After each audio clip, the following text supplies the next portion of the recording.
Agradecemos a los organizadores, el Instituto CECIP y el Congreso CECIP.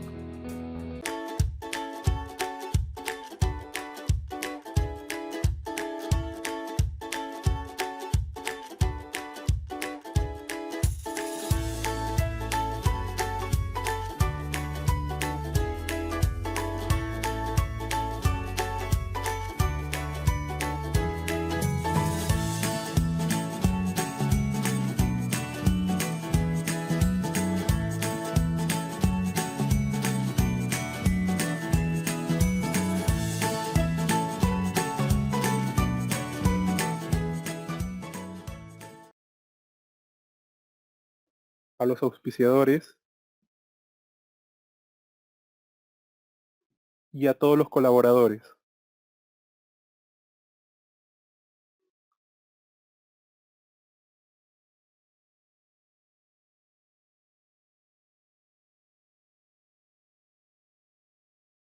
A continuación, procederé a presentar al ingeniero Edinson Moscoso. El ingeniero Edinson Moscoso es ingeniero civil y maestro en ciencias con mención en ingeniería estructural de la Universidad Nacional de Ingeniería. Es docente de estructuras en la misma universidad y en la Universidad Mayor de San Marcos. Es asesor del grupo de estructuras GADES de la UNI. Investigador e ingeniero estructural en el Centro Peruano-Japonés de Investigaciones Sísmicas y Mitigación de Desastres, CISMID. Ingeniero estructural y consultor en EM Ingeniero SAC y docente principal del Instituto CECIP. El tema que tocará el ingeniero Edinson Moscoso será albañilería peruana, comportamiento, ensayos, normatividad y su aplicación. A continuación los dejo con el ingeniero Edinson Moscoso. Gracias.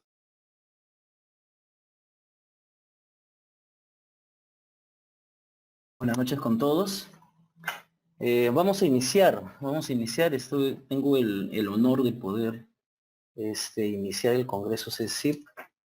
Espero que el Congreso sea de su agrado. El Instituto CECIP lo viene realizando con bastante detalle, con bastante ganas, para que pueda salir todo bien para ustedes. Un tema que voy a tocar es albañilería, un poco relacionado también porque soy docente del Instituto CECIP. Y vamos a comentar algunas cosas que también se comentan dentro del curso de albañilería y algunas cosas adicionales que se han hecho en nuestra albañilería peruana. Tenemos mucho el tema de nuestra albañilería, bastante curioso. Tenemos más del 80% de edificaciones de albañilería en el caso del Perú. Y lo curioso de esto es que a veces lo vemos muy sencillo, a veces lo vemos como que muy práctico, como que, bueno, eso ya se le hace nomás. Pero tenemos muchas dudas al lugar donde voy o con las personas que converso, y bueno, y los estudiantes que tengo. Siempre se tiene un montón de problemas con el tema de la albañilería y lo otro es que tenemos nuestra propia albañilería, ¿no? Cada país tiene su propia característica, ¿no? Que es un poco lo que vamos a comentar el día de hoy. De todas maneras pueden dejar cualquier consulta ahí en los mensajes. Al final seguramente habrá un tiempo para poder absorber las consultas. Y por lo pronto vamos a empezar. Bueno, siempre empiezo con esta presentación que corresponde al tema de sismo. Espero que se pueda escuchar y sí. Ahora sí, vamos a continuar. Estaba comentando de que siempre presento este videíto que es más por un tema del tema de sismo. Nosotros siempre cuando hablamos de edificaciones siempre estamos pensando en otras cosas que no son realmente el tema de sismo, pensamos más en fuerzas de gravedad. Siempre cuando nos dicen, siempre vienen los trabajos de Si tengo una edificación de 2 niveles, quiero aumentar un nivel más, lo primero que siempre nos dicen que la edificación, para poder aumentar un nivel más, estamos pensando en las columnas, cuando la mayoría de nuestras edificaciones, inclusive la que yo vivo actualmente, son de albañilería estas, su principal o su esencia o lo fuerte en estas edificaciones son los muros. Ejemplo y práctica de esto es el caso que tenemos para edificaciones que ustedes deben haber visto que no hay vigas y no hay columnas, ¿no? Deben haber visto eso de ahí. Entonces vamos a ver un pequeño videito y lo vamos comentando un poco en el camino.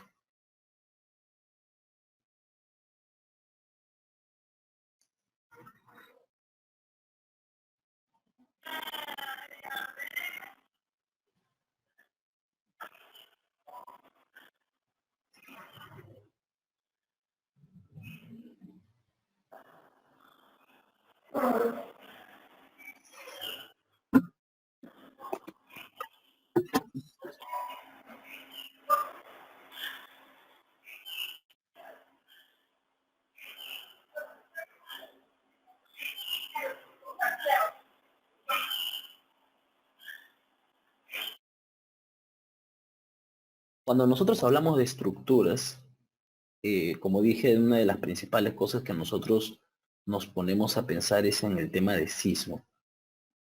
Los estructurales. Hay veces que, como decía, muchos se piensan solamente en la fuerza de gravedad, pero independiente de eso, cálculos, análisis, diseños, normativas, lo que acabamos de ver es lo que realmente pasa cuando ocurre un sismo. O sea, viene un sismo y no te preguntas si hiciste con la norma actualizada, con la norma anterior, si hiciste, utilizaste una norma internacional, no te pregunta nada de eso. ¿Sí? Nosotros, o sea, el sismo no te pregunta a ti. Tú lo que tienes que hacer es acercarte al sismo, no el sismo se acerca a ti. Entonces, el ingeniero estructural tiene que entender y evitar estas cosas. Muchas de las cosas que yo comento es que el ingeniero civil es valiente porque termina enfrentando al sismo. Cuando hablamos de fuerzas, hablamos de toneladas, 100 toneladas, 200 toneladas, 500, 1000 toneladas. Pensando nada más que un carro es una tonelada, estamos hablando de fuerzas bastante grandes. Y el ingeniero lo que hace es enfrentar eso, tener el poder de poder enfrentar ello, ¿no? Entonces es un tema bastante interesante y cosas como estas son las que finalmente terminan ocurriendo, ¿no? Entonces por ello lo que vamos a empezar a hacer es conversar un poco de la albañilería que nosotros tenemos. Nosotros tenemos primero la albañilería confinada y la albañilería armada, la que principalmente nosotros terminamos manejando.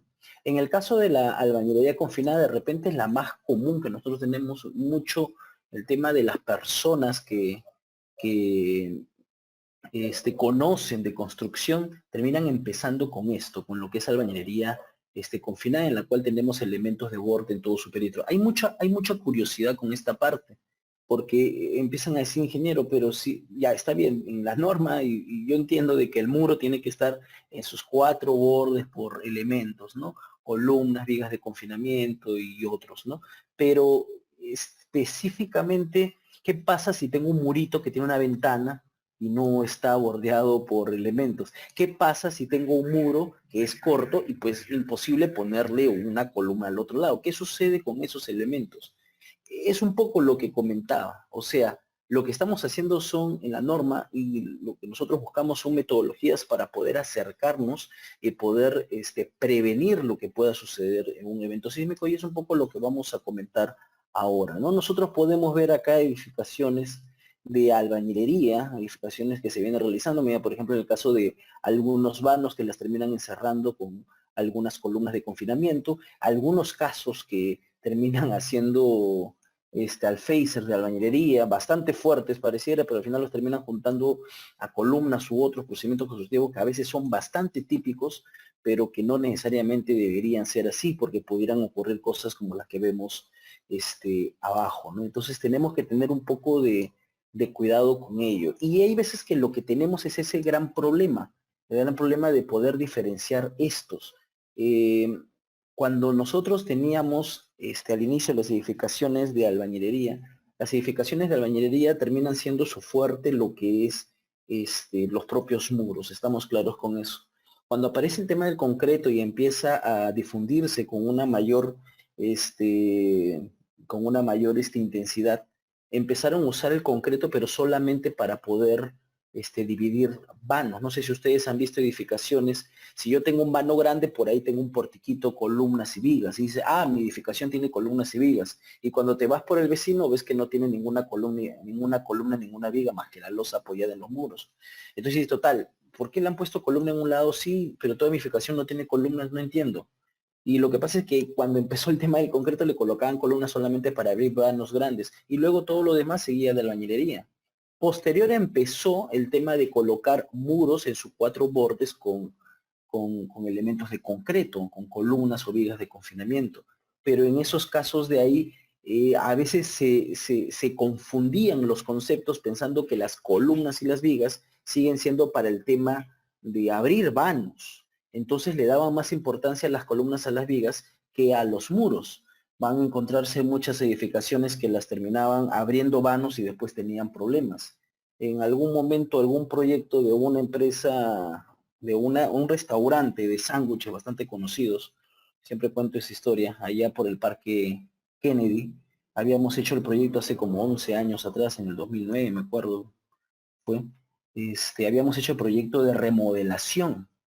Y el proyecto de remodelación, ellos obviamente como toda empresa tenían que avanzar. En el proyecto de remodelación había un muro que teníamos que sacarlo, obviamente porque que necesitaban más espacio, estaban ampliando, estaban remodelando y estaban ampliando. Entonces, lo que terminó sucediendo es que ellos querían avanzar para poder ganar tiempo y los planos estábamos recién trabajándolos, teníamos la idea, habíamos conversado, ¿no? Te sientas con cómo va a ser el arquitecto, lo que necesita y todo eso. ¿Qué habían hecho con los planos de arquitectura? Entrar maestros de obra y empezar a avanzar. Empezaban a avanzar, aunque sea voy picando algo, aunque sea voy haciendo una cosita por acá, pero voy avanzando, con eso gano tiempo.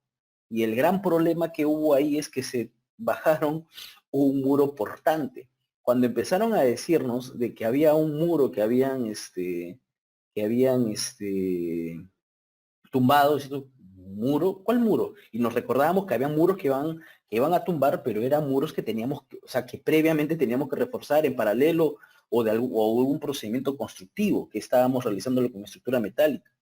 Entonces dijeron, esperen un momento, y me acuerdo que salimos con un taxi, salimos volando, el ingeniero a cargo, yo estaba más como calculista, lo acompañaba el ingeniero mayor de la vieja escuela, me acuerdo que aprendí bastante con él. Y lo primero que vi es un muro importante, así de dos columnas, sus vigas, su cimentación, porque era el primer nivel, y arriba, o sea, tú un poco que te orientas de la edificación, venía otro muro portante y el muro se lo habían bajado, lo habían demolido. Y el ingeniero gritó, ya, traigan acá puntales, soleras. La gente empezó a asustarse, ¿no? Porque no entendían qué es lo que estaba sucediendo. Porque ellos estaban tranquilos, ¿no? Lo habían tumbado y nada más. Y entendí esa preocupación, ¿no? Entonces, dice, pero ¿por qué? Si ahí están sus columnas, si ahí están sus vigas. No, las columnas y las vigas no son el eje de esto, es el muro. Inclusive puedes sacarte las columnas y las vigas de acá y esto va a permanecer igual. El tema es el muro. Entonces a veces confundimos eso. Es por ello, y algunas veces ustedes deben haber visto que hay edificaciones que no tienen columnas. Sí, muy antiguas, o 40, 50 años, y no tienen columnas. ¿Y esas cómo se comportarán? Y muchos dicen, pues mi edificación tiene ya como 40, pasado el sismo del año 2007, del 70, 74, del 66, y empiezan a decir un montón de, decir, ahí está, mi edificación no ha pasado nada, y tú vienes a decirme que mi edificación no cumple, ¿no?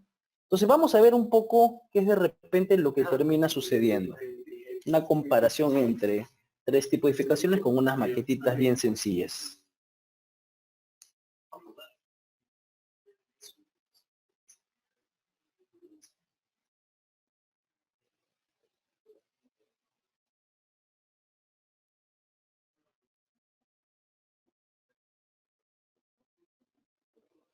Now, keep in mind that the reinforced concrete confined basements.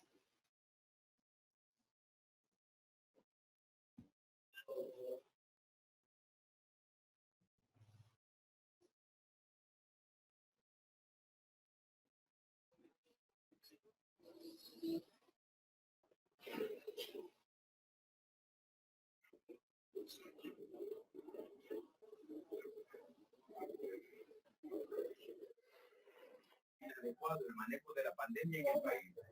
Desde Managua.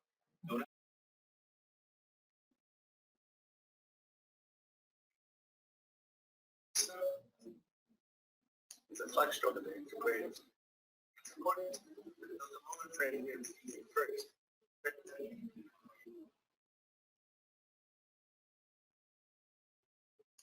To be adequately designed to do so.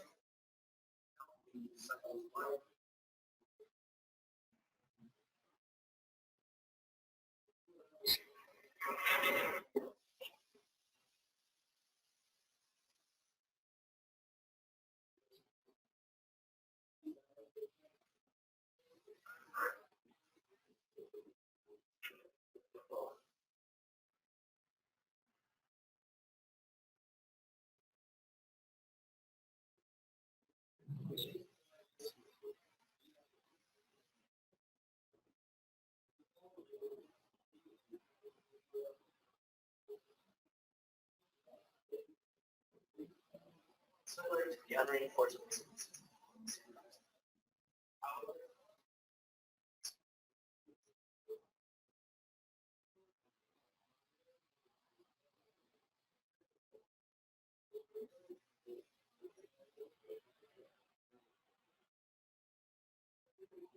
It is the combined action of the process combining elements that allow for spread of time.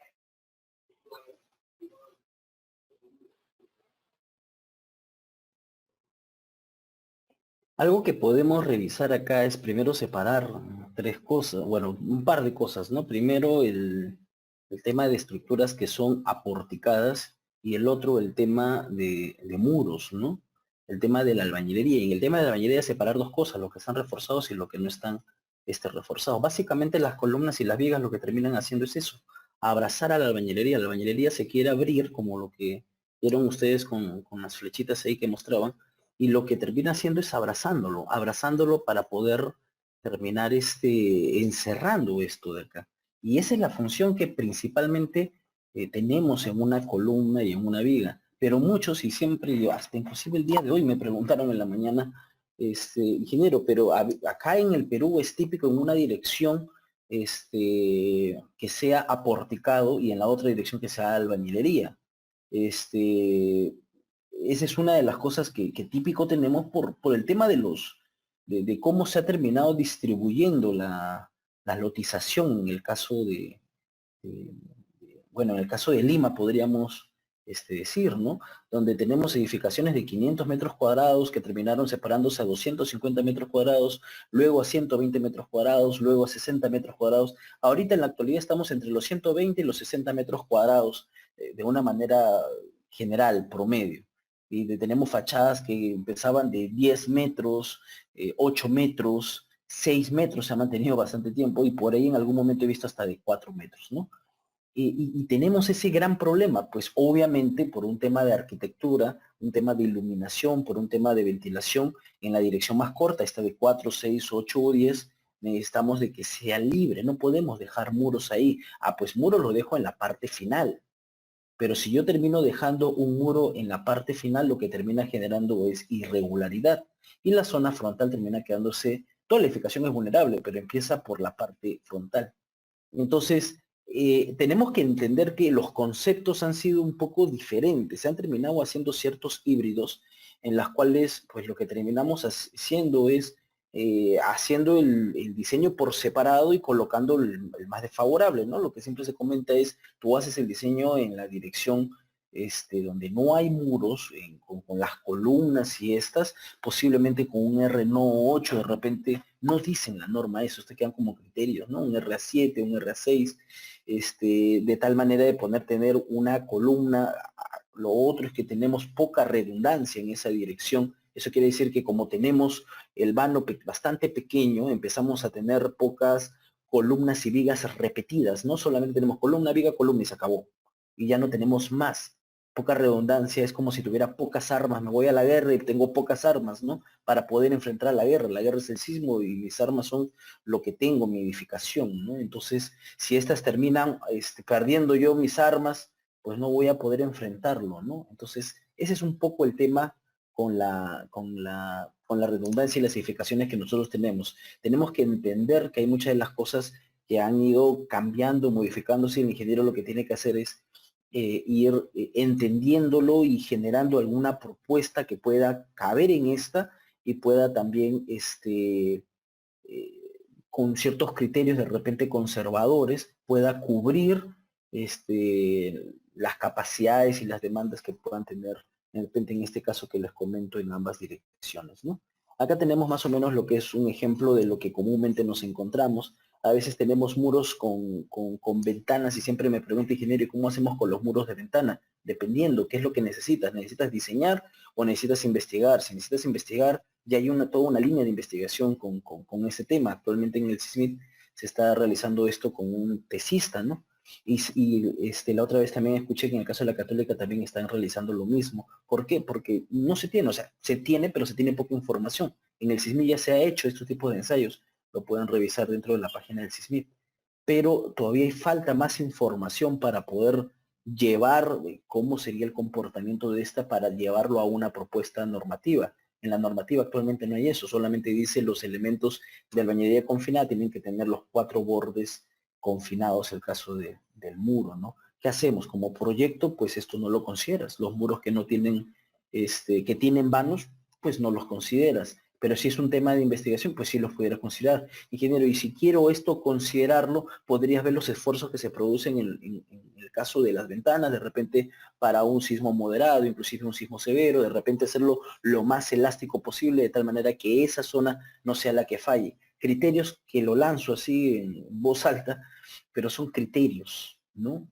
¿Por qué? Porque tenemos el otro problema que nuestro análisis que nosotros realizamos son lineales elásticos para muchos criterios que son no lineales, para diseños no lineales. Entonces no compatibilizan, mucho no compatibilizan. Un claro ejemplo de esto es que nosotros siempre hacemos compatibilizar. ¿Cómo es que hacemos compatibilizar? En el típico concreto armado, ¿no? Nosotros tenemos el 1,4 de carga muerta más 1,7 de carga viva o 1,25 carga muerta más carga viva más sismo. Y lo que terminamos haciendo es colocando coeficientes a fuerzas que salieron elásticas para poder esperar o tener la fuerza esperada en un caso inelástico en el estado de rotura. O sea, tratamos de compatibilizar para que estos conversen y a partir de esto diseñar. Y es lo que de repente la facilidad como metodología que hemos hecho, pero que a veces se complica cuando queremos hacer algún cambio adicional. Y eso es lo que a veces no lo entendemos muy bien, ¿no? Tenemos un ejemplo de edificaciones de albañilería confinada, como pueden ver acá, son bastante conocidas, y lo que pueden encontrar ahí es que no hay aleros. ¿Por qué no hay aleros? Porque los aleros no deberían de haber. Cuando tenemos los volados, los aleros, lo que terminan haciendo es perdiendo la continuidad. Tienes tu primer piso bien bonito, pero el segundo piso lo hiciste aporticado. Y es una edificación de primer piso de albañilería, segundo piso aporticado, tercer piso aporticado, cuarto piso aporticado. Entonces no hay una continuidad.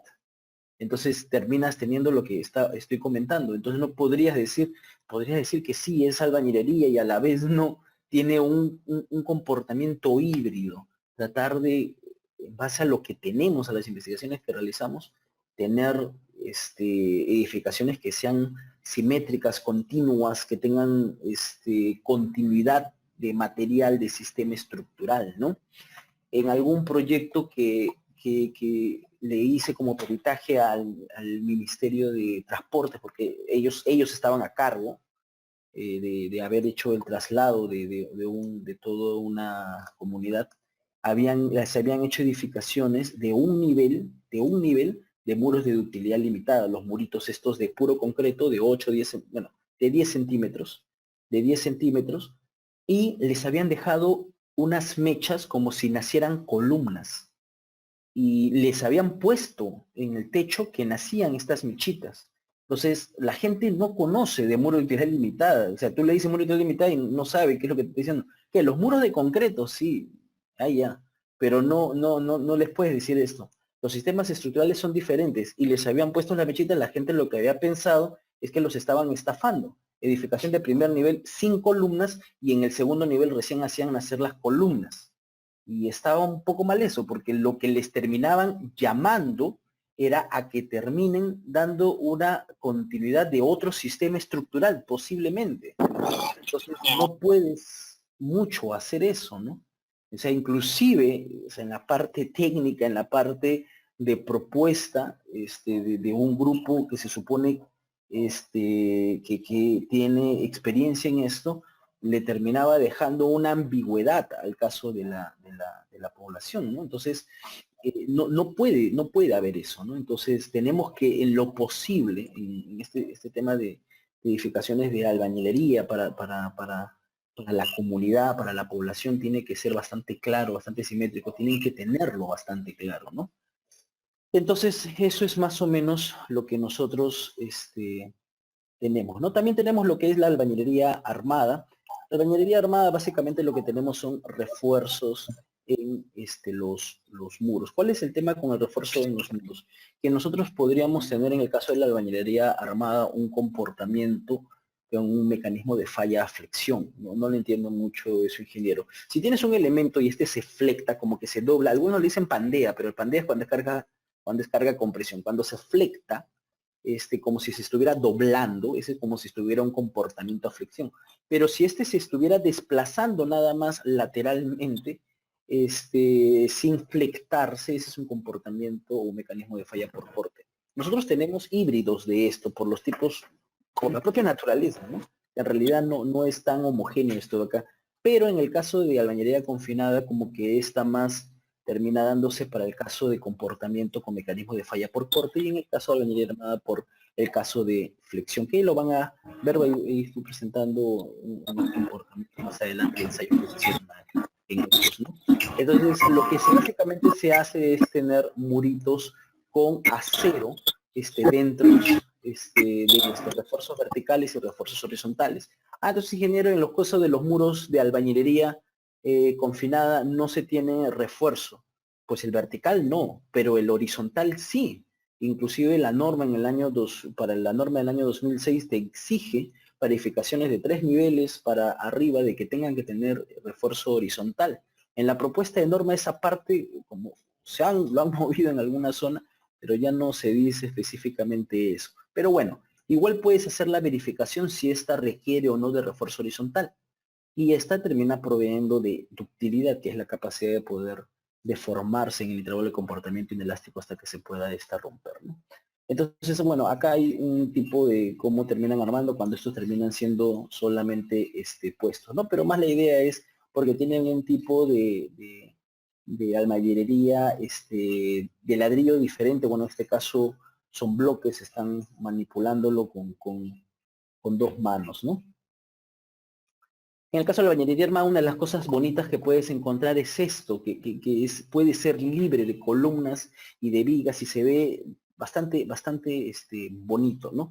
Hay muchos proyectos que me han terminado a mí saliendo en los cuales el cliente quiere que se vea limpio. No, yo quiero, y me gusta el color del ladrillito o de color de concreto, me gusta que esté así subdividido con cuadraditos, me gusta. Pero lo que no me gusta es que le coloquen una franja vertical esta de color todo gris. Las columnas. Sí, esas no me gustan. Entonces podríamos usar albañilería armada. No sé, dice, pero lo que quiero es que no haya eso. Lo que quiero es que se vean ahí los ladrillitos. Me gustan los ladrillitos, pero no quiero esta franja. Ok, trabajamos con albañilería armada, pero lo quieren trabajar con luces de 5 metros, 6 metros, 7 metros, 8 metros, con unas cosas así un poco raras. De hacer se pueden hacer, pero a veces cuando tienes casitas de campo, casitas de playa o algunas viviendas en específico, que a veces son un poco las más caritas, sería ya mucho exagerar.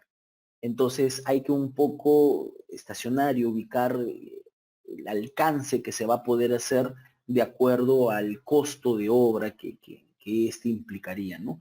En el caso con los arquitectos se puede conversar bastante y se tiene bastante claro esta información, ¿no? Acá tenemos en general algunas edificaciones con albañilería y pues lo que sí no nos escapamos es el caso de la autoconstrucción, ¿no? Ese es un poco el problema que a veces tenemos, ¿no? Ingeniero, pero eso se da solamente para edificaciones que son de un nivel, dos niveles, no, autoconstrucción la hacen de todo tipo, ¿no? Por ahí alguna vez escuché de un ingeniero mostrar esto de acá y decir, pues ahora como hay televisores, pantalla plana, también hay edificios pantalla plana o algo así parece todavía, ovalado, ¿no? Así medio, inclinado, ¿no?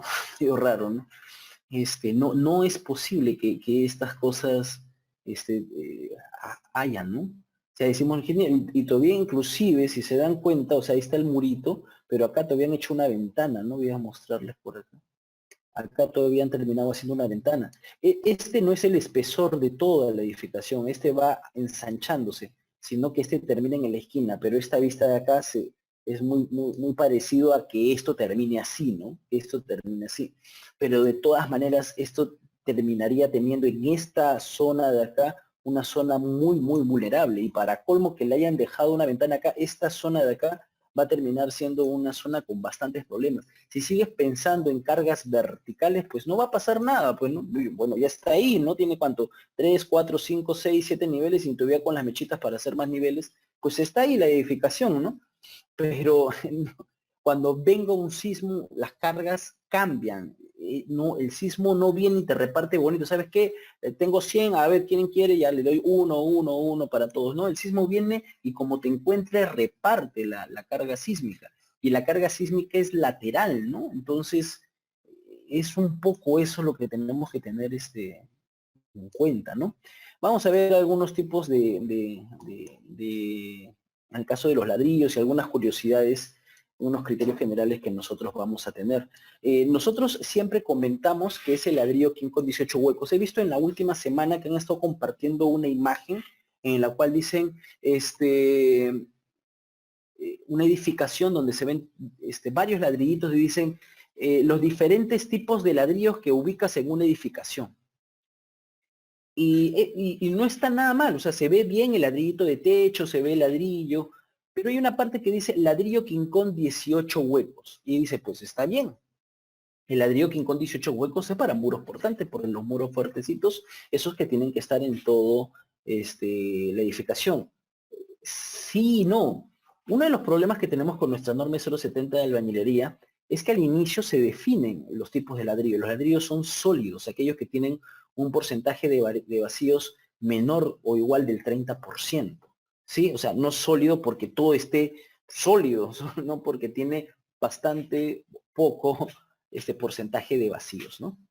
Pero el problema es que más adelante en la norma hablan del quincón 18 huecos cuando te presentan las capacidades de los muros. Creo que ahí es un poquito lo que ha llevado a la confusión, porque la definición es como ladrillo, ladrillo sólido y más adelante habla de ladrillo quincón 18 huecos.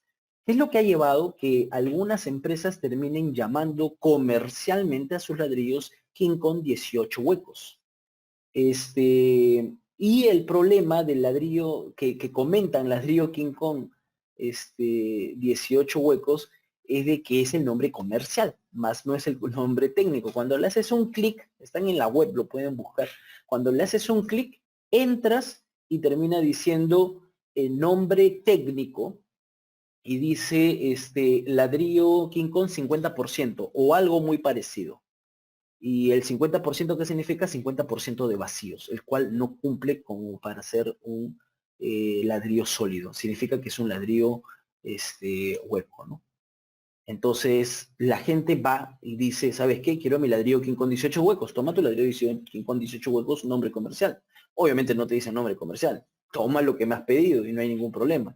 Pero el nombre técnico es 50%. Es más, cuando tú ves las explicaciones técnicas, dice ahí clarito, esto es para tabiquería, muros no portantes, y un montón de información así. Pero es que nadie entra a leer. O sea, nosotros no vamos a leer. Cuando yo voy a comprar, yo no voy a estar buscando. Yo confío en el proveedor que me da lo que está en mi cabeza, ¿no? Yo no soy técnico, yo no soy ingeniero, yo confío en lo que está en mi cabeza. En mi cabeza dice ladrillo King con 18 huecos y en mi cabeza y lo que el mínimo común, o sea, la persona común y silvestre piensa es un ladrillo que necesitamos para muros portantes, ¿no? Entonces, Estas son cosas que necesitamos difundir, necesitamos decir para que puedan revisarlo las personas. En la propuesta de norma 070-2019 eso se modifica. En el caso ya más adelante que tienen por clases, ¿sí? Tienen por clases, ya terminan cambiando un poco, mejorando. Y no es culpa de la norma, no es culpa del comité, no es culpa de nadie. Es porque es parte, o sea, es una cosita que se ha terminado escapando por seguramente la costumbre o porque venía de la norma anterior, pero tenemos que, si alguno de nosotros lo terminamos conociendo, lo terminamos conversando y comentando a los demás para que los otros lo tengan, ¿no? Y es bastante común el ladrillo con mucho porcentaje de huecos, ¿no? Yo he hecho trabajos con mis chicos de la uni, del curso de albañilería que dicto en la uni, y ellos me decían, ingeniero, solamente encontramos ladrillos arriba de 30%. Si queremos menor de 30% tenemos que irnos a Huachipa, o tenemos que irnos a un lugar especial, tenemos que hacer un pedido, tiene que ser una mínima cantidad y un montón de cosas así, ¿no? Entonces a veces es un poco un problema, ¿no? Este es el ladrillo pandereta bastante conocido, pues el ladrillo tubular técnicamente, como dice la norma de 070, y este no significa que no se pueda usar este ladrillo. Sí se usa, la gente dice es muro no portantes en tabiquerías. Sí es cierto, pero en la norma dice que para la zona 1 la podemos usar hasta 2 niveles. O sea, no es el problema el ladrillo, el problema es que si lo usas en un lugar donde va a haber un evento sísmico significativo, este no va a trabajar, no funciona este de acá, ¿no? O sea, tienes que usar lo que funcionaría para un evento sísmico y nuevamente regresas a que estás pensando en sismos, si no pueden ocurrir cosas como lo que puedes ver acá, ¿no? Mi vecina, bueno, mi ex vecina donde yo vivía, tenía ahí su vivienda, ¿no? 6 niveles, ¿no? La norma te dice hasta 5, 6 niveles con ladrillo pandereta, y ahí está la edificación, 6 niveles, y arrienda y todo, con ladrillo pandereta, ¿no? Pero cuando venga un sismo va a ser bastante problema. Y ese es en el caso de los bloques para el caso de la albañilería armada, donde en algunos casos se tienen que tener celdas todas llenas o algunas celdas que pueden ser vaciadas parcialmente, ¿no? Cuando sean celdas vaciadas parcialmente pueden ocurrir cosas como estas. Acá de repente no se ve en la parte inferior, que está, lo que compartes hasta la parte un poquito más arriba. En la parte de abajo lo único que dice unidades no aptas para ser empleadas en muros portantes confinados, ¿no? Este es un poco lo que termina en el caso del ladrillo pandereta y en el caso de ladrillos con parcialmente rellenos, cuando lo vamos a terminar usando para un cierto tipo de fin, ¿no? Cuando nosotros tenemos en la norma E070, la de albañilería, como había dicho, la norma E070 que tenemos es en el año 2006. Antes de 2006 nosotros teníamos lo que es el Reglamento Nacional de Construcciones. El Reglamento Nacional de Construcciones se llamó bastante así, van a encontrar de repente algunos libros que dice así, que lo llama Reglamento Nacional de Construcciones, y a veces decimos, eso es lo mismo, ¿no? Sí, es lo mismo, en realidad lo único que hicieron en el 2006 fue crear el nombre Reglamento Nacional de Edificaciones para pasar todas las normas a ese Reglamento Nacional de Edificaciones y volverlas como que a promulgar, por decir algo por el estilo, ¿no? Eso es lo que terminaron haciendo para que todas empiecen a pasar eso. Tienen que pasar todo un protocolo para poder ser estas publicadas, ¿no? Entonces, eso es lo que básicamente se tiene en el año 2006. Hasta ahora tenemos esta norma de albañilería. Y luego tenemos lo que es la propuesta de norma 070-2019 que salió el año pasado como propuesta, pero como propuesta aún no es legal. Esta después, o sea, salió la propuesta, discusión pública, todos nosotros que no somos del comité podemos mandar nuestros comentarios. Los del comité son los que ustedes pueden revisar acá, representantes de diferentes instituciones, y nosotros podemos mandar en esa discusión pública. Ellos agarran, recopilan toda esa información de todos los ingenieros y lo terminan colocando en la norma. Y luego lo que hacen es subirlo al Ministerio de Vivienda, Construcción y Saneamiento para que ellos lo puedan promulgar.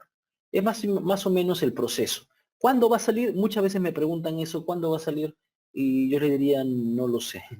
Es que comúnmente demora. Lo que sí podría decirles es ver un poco de antecedentes, ¿no? Yo me acuerdo bastante de la norma E060 de concreto armado. En el año 2008 salió su discusión pública y en el 2009 se promulgó. Me acuerdo de la norma E030 que en el 2014 salió su discusión pública y en el 2016 se aprobó. Me acuerdo que en el 2017 salió la norma, la nueva discusión pública de la norma E030 y en el 2018 volvió a salir. Y de lo que veo, por lo menos un año termina demorando para que todo este proceso pueda salir. Podríamos tener una idea de que en este año podría haber estado saliendo la norma 030 de albañilería, pero seguramente con toda esta coyuntura que tenemos a nivel nacional posiblemente demore y posiblemente el próximo año se termine actualizando, ¿no? Eso es lo que podríamos tener en cuenta, ¿no? Bueno, un poco para poder retornar a lo que estábamos hablando de albañilería confinada y un poco para poder revisar lo que estábamos diciendo, tenemos el caso de las columnas. Vamos a ver las columnas como nosotros agarramos y terminamos conociendo ese elemento de concreto armado, diseñado y construido con el propósito de transmitir cargas horizontales y verticales a la cimentación. La columna puede funcionar simultáneamente como arriostre o como confinamiento. Cuando hablamos como arriostre, hablamos porque esta tiene más rigidez que otra. La rigidez es la capacidad de oponerse a la deformación.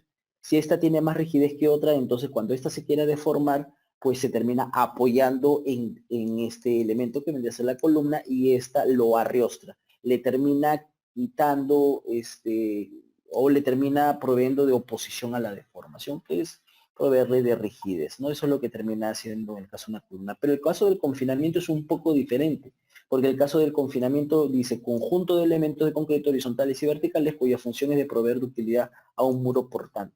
El tema de utilidad es que pueda deformarse, o sea, cuando esto falle se deforma. Si nosotros tenemos fisuras en el muro, como ustedes pueden verlas acá, las fisuras se van marcando, no es que aparezca rojito y azul o negro de las nada, en realidad es que terminan marcándose cuando se hace un ensayo en laboratorio, entonces es un murito que se hizo en el CIMI, se terminan marcando, como ustedes pueden ver acá, y se termina fisurando. Como vieron en el caso del videito anterior con las maquetitas, pues se termina abriendo, pues se termina abriendo y se termina viniendo para abajo. Pero las columnitas y el caso de las vigas, lo que terminan haciendo es como abrazándole. ¿Sabes qué? Te quieres abrir, lo terminas cerrando. Quieres abrir, lo terminas cerrando. Mientras que sucede, se sigue deformando, se sigue deformando, se sigue deformando. Mientras se sigue deformando y esta no termine de perder casi totalmente o degradarse su resistencia, su capacidad, ahí es donde tenemos una muy buena utilidad. Y lo que nosotros terminamos buscando es una muy buena utilidad de nuestras estructuras. No lo entiendo, ingeniero. ¿No se supondría que no deberían de fallar las estructuras? No, no sucede eso. No sucede que no fallen las estructuras. Las estructuras fallan y van a fallar. ¿Por qué? Porque no sabemos qué sismo va a venir. Nosotros podemos probabilísticamente decir va a venir un sismo que en cristiano podríamos decir de repente de grado 8, 8.5, 9, tener una idea. Y lo primero que siempre les digo a mis chicos es pónganse a pensar si viene una edificación, a todos ustedes ahorita, de grado 8, 8.5, 8.5, pónganse, y piensen en un sismo de grado 8.5 porque todos tenemos un pequeño feeling con el tema de los sismos, ¿no? Sabemos, cuando decimos, parecemos que tenemos un sismógrafo ahí en nuestro corazoncito, ¿no? Pues viene un sismo y siempre decimos, ah, este ha sido de grado 5, 5.1, no sé cómo lo sacan con decimales y todos, pero a veces tenemos ahí como un pequeño sismógrafo en nuestro corazoncito, ¿no? Pero imagínense un sismo de grado 8.5 que ustedes tuvieran ahí, ahorita, en el lugar donde se encuentran. ¿Esa edificación, ustedes creen que no tuviera daño? Sí va a tener daño seguramente, ¿no? Entonces, ese es un poco el tema. Que las edificaciones es muy posible que tengan daño. Sería un poco difícil que no tengan daño. Y bueno, hay mucho detrás. Estoy hablando de una manera lo más coloquial posible para que podamos entenderlo, pero hay muchas cosas detrás. La filosofía de diseño sismoresistente, los principios de diseño sismoresistente y cómo esto ha venido evolucionándose, los niveles de desempeño, los niveles de sismo para el tema de diseño por desempeño. Pero para hablarlo de una manera coloquial, es ese sentir, ¿no? Ese criterio lógico que de repente nosotros pudiéramos tener, ¿no? Entonces, eso es lo que se termina buscando, ¿no? Lo que vamos a mostrar acá es un ensayo pseudodinámico en el experimento japonés de una albañilería armada. Es una edificación de albañilería armada, ¿ya? A escala natural. Y miren que lo hicieron en el año 88. Sí, en el año 88, hace 32 años más o menos, ¿no? hace como unos 32 años atrás, ¿no? Estas son dos diferentes curvas histeréticas. Lo que básicamente se hace en estos ensayos es aplicar ciertas cargas, empiezas a aplicar ciertas cargas, se deforma, vas capturando toda la deformación con toda la fuerza que vas aplicando y luego vuelves a descargar, recargas, descargas, cargas, descargas, recargas, y así sucesivamente, ¿no?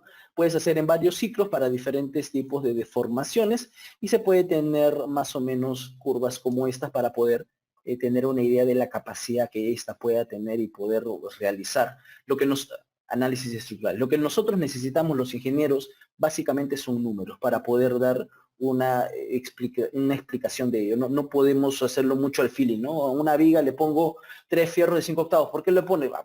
Porque mi corazón dice que le ponga 3, no, no podemos hacer eso, ¿no? Porque hay un momento flector de tanto y al realizar un diseño tengo la cuantía que me sale, requerí, hago vía números, ¿no? Entonces, esto es un poco para hacer ello, ¿no? Para poder tener números, para poder hacer un análisis estructural y para poder ver el comportamiento que puedan tener las edificaciones, ¿no? Este es en el caso del primer nivel y este es en el caso del último nivel, y lo que vamos a revisar un poco es lo del último nivel.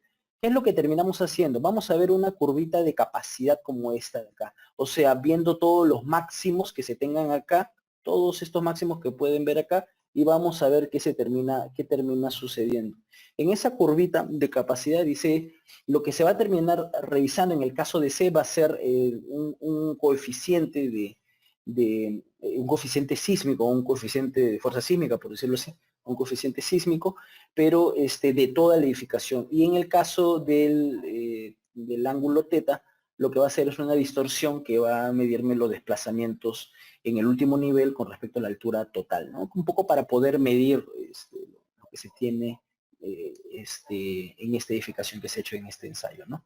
Entonces dice que en el caso cuando se tuvo con 0.4, que es más o menos por acá, o sea, cuando se empezó a cargar, o sea, si retornamos nosotros, empezó a cargarse por acá, empezó a cargarse por acá, o sea, 0.4, cuando estábamos por acá más o menos, cuando cargaba, si estaba por acá el ensayo, se comportaba, dice, prácticamente lineal, fue elástico hasta alcanzar este valor de acá y se tenía unas ciertas características. Luego empezó a aumentar un poco más y empezaron a presentar unas ciertas fisuras horizontales de tracción en los muros perpendiculares a la dirección de ensayo. O sea, esta es una edificación total, no es un murito, es una edificación total. No, no es, este es un murito que también puedo sacar curva con este murito. Pero este de acá que se ha hecho es de una edificación. Por eso dice que hay muros perpendiculares que se terminaron obteniendo algunas ciertas fisuras a partir en esa carga, ¿no? Luego cuando se fue aumentando la carga en C0, aproximadamente 0.6, y ya empezaron a tener una distorsión de 1 en 1200, que es más o menos por acá, y se empezó la afluencia de refuerzo de las vigas. En las vigas el acero empezó a fluir. Hasta ese instante el comportamiento fue prácticamente lineal. Luego la rigidez degradó levemente, pero la carga aplicada continuó aumentando. Cuando empieza a degradarse el tema de la resistencia, cuando empieza a degradarse, cuando empieza a degradarse el tema de la rigidez, es que empieza a perder pendiente, ¿no? O sea, que ustedes ven que va subiendo y luego empieza a degradarse, a perder pendiente, ¿no? Parece la curva esta que estamos viendo ahora con el tema del COVID, ¿no? Nosotros empezamos a degradar, pero sigue aumentando. Cuando siga aumentando, pues aún tiene cierta capacidad. Si nos vemos en la parte horizontal, esta se está degradando, pero se está degradando ya bastante y esta ya no aumenta la capacidad y acá inclusive está perdiendo, ¿no? Entonces es más o menos así.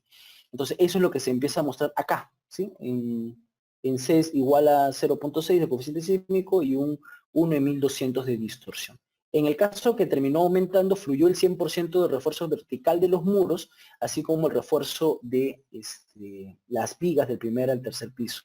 Este punto podría corresponder al mecanismo de falla, ¿sí? De C1 en 800, en el caso que estaba acá. Ven que ya empieza la curva a inclinarse, ¿no? Sin embargo, a pesar de que la rigidez se degradó, la carga a partir de acá sigue aumentando, dice, ¿no? Luego lo que termina sucediendo es que a partir de la distorsión 2 en 800 se produjo agrietamiento diagonal en casi todos los muros del primer piso degradándose la rigidez, pero la carga continúa aumentando aunque en menor proporción, como si ya fallase, como si la falla estuviese controlada por los muros que aún faltan agrietar. En esa etapa las vigas de poca longitud fallaron por corte. Y luego lo que también se tiene que, a partir del 3 en 800 hasta un 5 en 800 se tuvo un comportamiento plano, como si estuviera buscando un mecanismo de falla por flexión. Pero aunque este había sido teóricamente la resistencia ideal, le dicen, en otro coeficiente, ¿no? Entonces ahí se termina dando cuenta de que pues, no sucede totalmente y luego encima termina decayendo, ¿no? Hasta una distorsión de 7 en 800. Comúnmente lo que se hace en los ensayos posteriormente es terminar cortando el ensayo por protección de las personas, por protección de los equipos y todo, ¿no? Bueno, eso es lo que más o menos se terminó teniendo, pero ese es en Japón. Veamos en el caso del Perú. En el caso del Perú, para que puedan de repente revisarlo ya, de repente ya un poco masticada la información, usted acá tiene un enlace, tienen lo que es Tecnia. Tecnia es una revista que actualmente ya indensada. Es sencillo, entran a Google, escriben Tecnia, y bueno, demora un poquito, pero acá le dan clic y va a ingresar a una página. Es en general, hay bastante información, son diferentes revistas. Pero hay una edición especial que el año pasado, debido al aniversario del CISMIT, el CISMIT, el Centro Peruano-Japonés de Investigaciones Sísmicas y Mitigación de Desastres, que hizo, debido a su aniversario, terminó haciendo ensayos, perdón, terminó haciendo esta edición especial para la revista técnica. Y se termina teniendo en estos, les voy a mostrar de repente, hay varios, sé que los pueden descargar ustedes, es libre para poder descargar. Y bueno, acá hay un par de papers que estuvieron a cargo, bueno, básicamente la misma persona, solamente que la persona encargada total es la primera, el doctor Miguel Díaz, el doctor Carlos Zavala, la ingeniera magíster Erika Flores y la ingeniera magíster Lourdes Cárdenas. Hicieron que es el desarrollo de modelos analíticos para la mampostería confinada, basados en muros de mampostería confinada en resultados experimentales en la ciudad de Lima. Y luego el caso de acá pues son los mismos, como pueden revisar, solamente que ahora estaba a cargo del doctor Carlos Zavala, ¿no? Que son estados límites de daño para los muros de mampostería, basada en mampostería confinada, bueno, y basados en ensayos experimentales, ¿no? Entonces, uno de los que puedes encontrar acá es, ahorita se los voy a mostrar, es la información de la capacidad que se pueda tener para los diferentes estados, y lo otro que empezó a hacer acá es los límites de estados para poder realizar ya o revisar comportamientos de esta para los diferentes tipos de materiales. Estas de acá pueden ser complementarias y hay más información ahí. Ustedes, lo bueno que actualmente tú ingresas y directamente te da esto, si no tendrías que buscar esta edición. Y cuando tú entras, tú puedes descargarlo acá. Este es el primero que le dije, acá está el desarrollo de modelos analíticos. Pueden darle clic en PDF y lo pueden descargar, ¿no? Entonces, hay no solamente hay de mampostería, que es lo que ahorita vamos a hablar, pero hay de diferentes temas que de repente lo puedan ahí ustedes revisar. Es bastante sencillo para poder tenerlo. Bueno, vamos a continuar con la presentación porque ahí pongo un poco el resumen, ¿no? De todas maneras, acá le presento un poco de cómo se termina haciendo lo que les dije de la descarga y lo que pueden tener. Los ensayos que se terminaron haciendo en el caso del Semilla por más de 30 años han sido de diferentes tipos, principalmente estos muros de acá, como vieron en la imagen anterior, pero hay otros muros compuestos, muros con aberturas, dobles aberturas, reforzados de 2 niveles, algunos con muros perpendiculares y reforzados con malla electrosolada en un solo lado, en 2 lados. Hay diferentes muros que se vienen ensayando, algunos más que otros, como dije, estos principalmente, últimos están haciendo estos también, porque parte de una investigación, pero esta información lo que se terminó llevando es para poder revisar cuál es el comportamiento de esta. Conforme vas avanzando tienes diferentes estados, el estado elástico, postelástico, el de fluencia o cedencia o el estado último, ¿no? Y lo que puedes tú tener acá es un comportamiento de capacidad, de la curva de capacidad de estos muros, ¿no? Es muy parecido a lo que vieron anteriormente. Si vieron anteriormente las curvas histeréticas que se tienen, en el caso de color plomito con segmentado, pero nosotros no podemos utilizar esas, se terminan utilizando modelos de histéresis, es decir, modelos en los cuales sí tú puedas tener básicamente una ecuación para poder identificar cuál es el nudo en cualquiera de estas. Se va ajustando, no en todas partes se terminan ajustando porque los ensayos son, no son exactos, los modelos sí los tratamos de hacer lo más exacto posible. Entonces, ahí te terminas dando cuenta de que se pueden ajustar y con eso se puede obtener la curva de capacidad, que es la línea roja segmentada. Y esa línea roja segmentada se termina basando en esta formulita que se encuentra acá.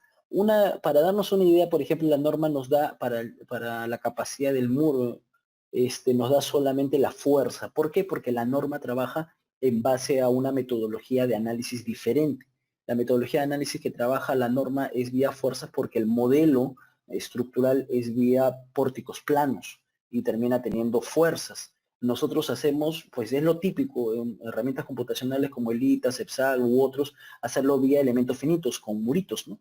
Y nosotros lo que usamos son los peers. ¿Por qué? Porque terminamos como que colocando toda la información como si fuera en un solo elemento para poder eso compararlo con lo que dice la norma. O sea, llevamos nuestro modelo a lo que dice la norma, ¿no? En el caso de acá es vía esfuerzos, es un poco no más detallado, pero sí para diferentes estados, estados del comportamiento de los muros, ¿no? Y para diferentes distorsiones y diferentes tipos de materiales, por ejemplo, los artesanales, los industriales, o inclusive para ladrillos panderitas, ¿no? Esto es, bueno, lo que acabo de decir es información que está en los papers, que ustedes lo pueden revisar, ¿no?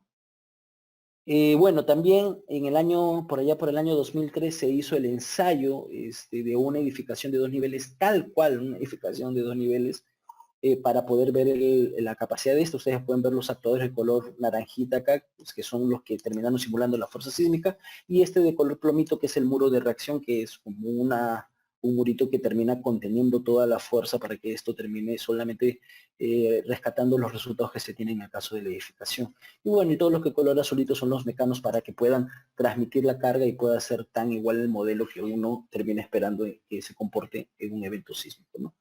Entonces se hizo eso por allá, creo que por el año, voy a especular un poco, pero por allá por el año creo que 2011, 2012, creo que el doctor Miguel Díaz hizo el reforzamiento de la edificación, porque nosotros cuando hacemos un evento sísmico o diseñamos para un evento sísmico, hacemos para que ésta termine fallando, capaz como la ven acá, pero que puedan ser reparables. Las reparamos y puedan estas soportar otro evento sísmico. Eso es lo que se hizo, esta misma edificación que inicialmente en el 2003 se terminó ensayando para poder que éstas terminen fallando, se reforzó y luego se volvió a tener la curva de capacidad de la edificación reforzada y se tuvo unos resultados bastante interesantes porque recuperó su capacidad, ¿no? Acá hay un videíto que lo pueden ver también en el caso de la página de YouTube del SISMIT. Ahí también está la del reforzamiento. Esta es la inicial. Y les voy a mostrar solamente una pequeña parte nada más para que vean cómo se terminó realizando esta edificación, ¿no? Y que terminó ayudando también a algunas cosas adicionales.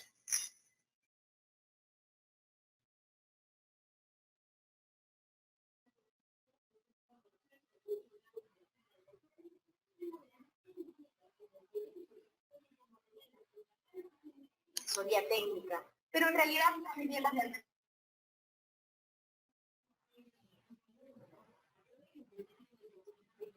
de la Universidad Nacional de Ingeniería trató de demostrar a la ley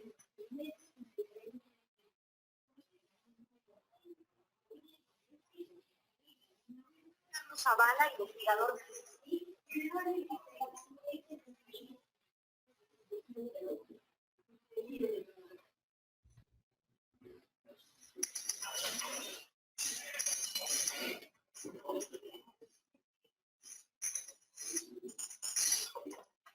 Bueno, ahí pudieron ver, hay más video ahí todavía y hay otros videos que también muestran. Básicamente estos son los planitos, están en la tesis. También hubo un doctor bastante conocido, el doctor Guillermo Huaco, un amigo también del CIFIP. Él terminó haciendo su tesis en base justamente a esta edificación, ¿no? Y si ustedes ven, es una edificación tal cual, ¿no? Una edificación donde terminas entrando, una sala comedor, bañitos, una cocina, dormitorios, y bueno, acá es variable, ¿no? Una salita, o de repente un hall, o de repente una sala de estudio, de repente otro dormitorio, ¿no? Edificaciones bastante típicas de una planta, creo que de 50 o 60 metros cuadrados, más o menos, ¿no? Para poder tener una idea, ¿no? Eso es lo que se tuvo y se empezaron a colocar bastantes sensores de desplazamiento para poder justamente medirlo en base, los desplazamientos que ocurrían en base a la fuerza que se iba aplicando y no solamente en los nudos, en las zonas de diafragma, sino en los muros en otras direcciones, ¿no? Y se tuvieron curvas como esta, como lo que habían visto anteriormente. Este es un poco al revés porque está el negativo para abajo, debe ser para arriba, pero es más o menos la misma idea que se tiene para el caso de un solo muro, para el caso de que vieron el caso de edificación de albañilería armada y otros, ¿no? Y este es más o menos el patrón de las fisuras que se terminaron teniendo. Y acá también viene un poco el comportamiento esperado que se tuvieron para las diferentes distorsiones que terminaban pasando para esta edificación. Un poco para poder complementar lo que se viene haciendo no solamente a un nivel de repente de investigación en macro a nivel nacional, en el caso de Perú, también es en el caso de un curso simple como se tiene en la universidad, ¿no? Yo tengo el curso se llama albañilería, adobe y madera, pero hicimos el trabajo escalonado en el caso de albañilería, el ciclo pasado, el 2019-2. Este ciclo va a ser un poco complicado de repente, pero vamos a ver qué podemos hacer. Y bueno, acá con bastante ayuda de la ingeniera Claudia Homa, que es también la otra docente en el mismo curso conmigo, el ingeniero Luis Lavado, que es el que está a cargo el tema de los ensayos en el caso del laboratorio, el ingeniero Jorge Gallardo Tapia, que es el jefe de laboratorio de estructuras, el doctor Carlos Zavala, que es el director del CISMIT, y bueno, y el personal técnico que bastante ha ayudado. Bueno, acá como ven son los chicos que desde un inicio hicieron todo ellos. Ellos han comprado sus ladrillos, ellos han preparado su mortero, ellos han hecho sus ensayos, sus verificaciones. Básicamente la idea era eso, ¿no? Que los mismos chicos ensayen, se equivoquen, o sea, no importaba un poco el equivocarse, ¿no? Sino que puedan ver y palpar qué es lo que está sucediendo y puedan interiorizarlo, ¿no? Obtuvieron algunas experiencias y ensayos que pueden ver acá. A partir de eso, obviamente la parte de ensayo se encargó el tema de laboratorio y todo, ellos ya solamente ayudaron, apoyaron en lo que se podía y se terminaron teniendo los resultados, ¿no? Ellos sacaron diferentes resultados, algunos buenos, algunos más o menos, algunos no tan buenos, pero básicamente para los diferentes grupos la idea era tener gráficas que a ellos les puedan ayudar. Y la idea un poco es eso, ¿no? La idea es poder tener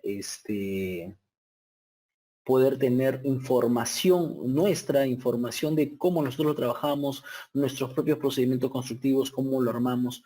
La teoría está y la esencia está, pero un poco deberíamos ver lo que nosotros vamos teniendo, ¿no? Es lo que podría comentar. Bueno, como tema de exposición, eso es todo lo que podría presentarles. Y con el permiso del moderador, en todo caso que me indique lo contrario, voy a pasar a responder las consultas que veo por ahí. Entonces empezaré a responder algunas consultas que veo por acá. Me dice Alberto Bejarano, dice una construcción con muros de bañería y pórticos, ¿qué sistema estructural sería? ¿Mixto o dual? No, dual es cuando haces puro concreto, ¿no? Y no existe el sistema mixto, yo le llamo sistema mixto, o es albañilería o es de pórticos.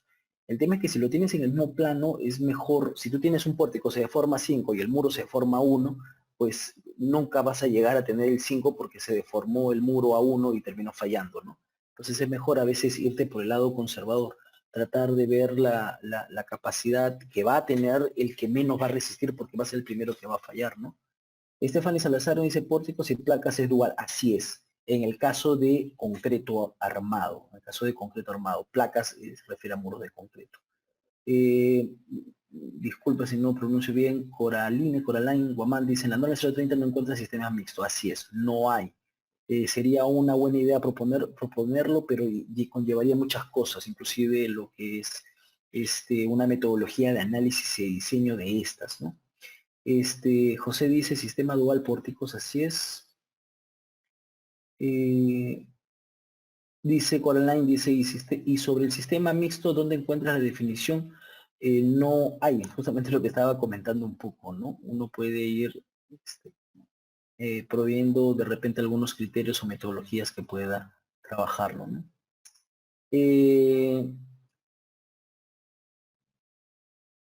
Joel Yuri dice, la norma debería actualizarse para ese tipo de problemas, entrarían en la categoría de publicidad engañosa. Sí, la norma está trabajando en realidad.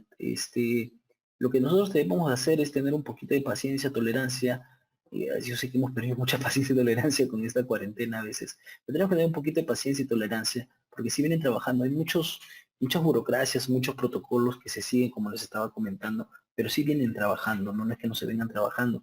Sé que de la norma de 2019 propuesta hay algunas mejoras más para el 2020 inclusive.